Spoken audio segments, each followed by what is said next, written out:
La hija de Jorge Rial fue condenada, 3 años de prisión efectiva, un juicio abreviado donde ella misma reconoció su participación en una banda de delincuentes que cometió entraderas en el conurbano bonaerense.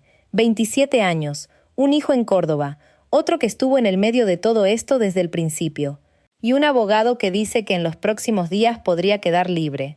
¿Cómo llegó Morena Rial hasta acá? ¿Qué robó exactamente?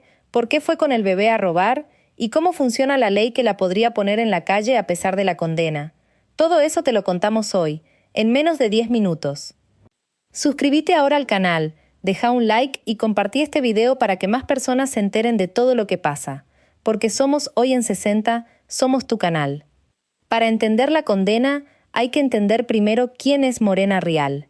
No solo quién es su padre, que eso ya lo saben todos, sino ella, porque la historia de Morena es la de alguien que tuvo todo a su favor: apellido, exposición mediática, dinero, contactos, y aún así eligió un camino que la terminó llevando a una celda en el penal de Magdalena. Morena Rial tiene 27 años y es hija de Jorge Rial, el periodista y conductor que durante décadas dominó el periodismo de espectáculos en Argentina. Fue el hombre detrás de Intrusos, el programa que definió durante años cómo se hacía televisión de chimentos en este país. El hombre que se metía en la vida privada de todos los famosos de Argentina. Y resulta que la vida privada de su propia hija terminó siendo el escándalo más duro de su historia personal. Morena creció en el ojo público desde chica. Los cumpleaños de 15 en televisión, las notas en revistas, las peleas familiares transmitidas al aire. Adoptada de bebé, Morena siempre fue un personaje de la farándula antes incluso de poder elegir serlo. Eso tiene un peso enorme en la psicología de cualquier persona. Crecer siendo noticia no es fácil. Crecer siendo la hija de alguien que hace noticia tampoco. Su vida adulta fue una montaña rusa que se fue complicando con el tiempo. Tuvo un hijo, Francesco, con el futbolista Facundo Ambrosioni. La relación terminó mal, con acusaciones cruzadas y una batalla por la tenencia que dejó a la criatura viviendo con el padre en Córdoba, lejos de Morena. Después tuvo otro hijo, Amadeo, en una relación posterior. Y en algún momento de ese proceso, la vida de Morena empezó a torcerse de una manera que ninguna cámara de televisión podía reencuadrar. Empezó a frecuentar personas vinculadas a la delincuencia. Los medios lo reportaron durante meses. Los allegados lo advirtieron en privado y en público. Y Morena lo negó. Una y otra vez lo negó, hasta que la justicia demostró que no había nada que negar porque todo era verdad. Lo que vino después fue lo que nadie esperaba. O quizás lo que todos esperaban pero nadie quería ver confirmado. Enero de 2025. Zona norte y zona oeste del Gran Buenos Aires. Morena Rial, junto a una amiga y 2 hombres con antecedentes penales, formaba una banda de 4 personas dedicada a cometer entraderas en casas del conurbano bonaerense. Una enterada, para el que no conoce el término, es cuando una banda de delincuentes entra a una vivienda mientras los dueños están adentro. No es un robo cuando la casa está vacía, es cuando hay personas, es cuando hay familias. Es el tipo de delito que más terror genera en la población del conurbano porque implica violencia, sometimiento y una vulneración total de la seguridad de la víctima dentro de su propia casa. La banda de Morena actuó en al menos 2 ocasiones comprobadas: en Castelar, en la zona oeste del Gran Buenos Aires, y en Villa Adelina, Martínez y San Isidro, en la zona norte. En ambos casos, el método era el mismo. Morena y su amiga eran la cara visible del operativo. Hacían el reconocimiento previo del lugar, evaluaban la vivienda, seguían los movimientos del entorno. Mientras tanto, los 2 hombres con antecedentes penales ejecutaban el robo propiamente dicho. Era una división de roles clara, organizada, planificada. No fue algo que pasó por impulso o por necesidad desesperada. Fue un esquema de trabajo delictivo, pero hay un detalle que convirtió este caso en el momento más oscuro de toda esta historia. Un detalle que cuando se supo, generó una reacción en la opinión pública que va mucho más allá del escándalo de farándula. Morena fue a robar con su bebé, con Amadeo en brazos. Cuando la policía llegó a documentar la escena, Morena le pasó el bebé a su amiga y le dijo que lo tuviera ella. ¿Por qué? Para que no la asociaran al bebé, para que los agentes no la identificaran como la madre. Lo hizo de manera deliberada, calculada, con su hijo de pocos meses en brazos. No fue un error. No fue un impulso. Fue una decisión tomada en ese momento con la cabeza fría, usando a su propio hijo como herramienta para dificultar su identificación. Ese es el hecho que más pesó en la percepción pública. No el robo en sí, no los antecedentes de los otros integrantes de la banda, no el valor de lo robado. Ese momento específico, Morena pasándole el bebé a otra persona para que no la reconocieran como la madre.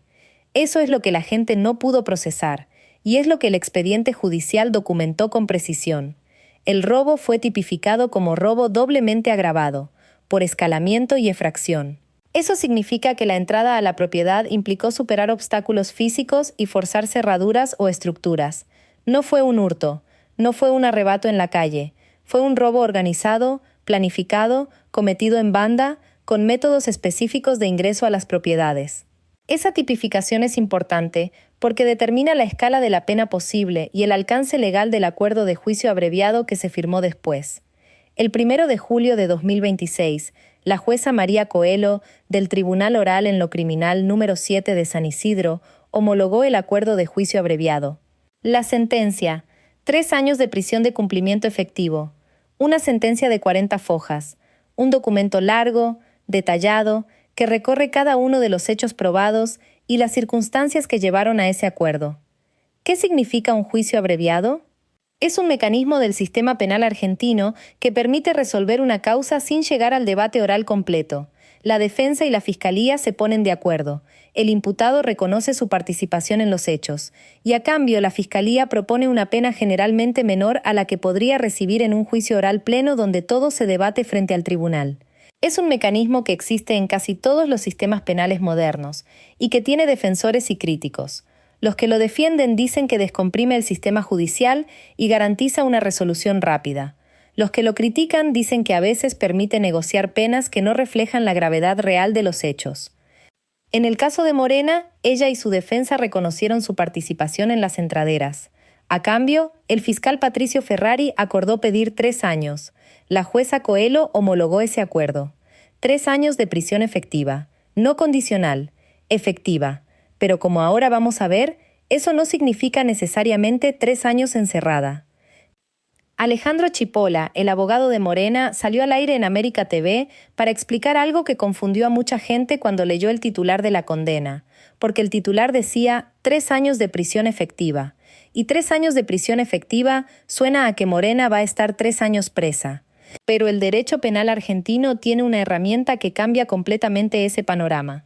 El artículo 13 del Código Penal argentino establece que una persona condenada a 3 años o menos puede acceder a la libertad condicional una vez cumplida una parte de la pena. Para alguien sin antecedentes penales previos, el requisito mínimo es haber cumplido 8 meses de detención, y la ley computa todo. El tiempo en prisión efectiva más el tiempo en arresto domiciliario se suman para ese cálculo. Morena ya había pasado varios meses en el penal de Magdalena, la cárcel de mujeres de La Plata. Después obtuvo la prisión domiciliaria. Todo ese tiempo cuenta. Chipola lo explicó con una claridad que no dejaba margen para la duda. Porque se hace un cálculo matemático y en el caso de las personas que no registran antecedentes penales, una pena de 3 años necesita como término temporal, como requisito temporal, 8 meses. Ella ya lo tiene superado. Ya pasó. Y agregó algo que dejó en claro cuán avanzado está ese trámite. Ya se corrieron las vistas, se necesitan pericias psicológicas y dio positivo para el arresto. Ahora queda que conteste el fiscal. Yo creo que debería estar la semana que viene. El fiscal Ferrari, el mismo que acordó la pena de 3 años en el juicio abreviado, ya anticipó que no se opone al pedido de libertad condicional. Si la fiscalía no se opone, la decisión queda exclusivamente en manos de la jueza Coelho. Y según el propio abogado de Morena, todo indica que la resolución va a ser favorable en los próximos días.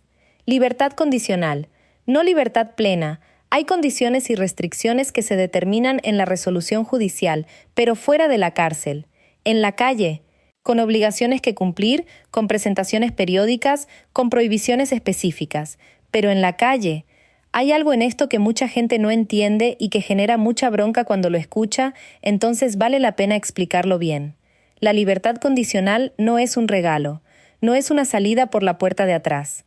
Es parte del diseño del sistema penal argentino. El artículo 13 existe porque el legislador decidió que para condenas cortas, en personas sin antecedentes, la reinserción social es más efectiva con libertad vigilada que con encierro prolongado.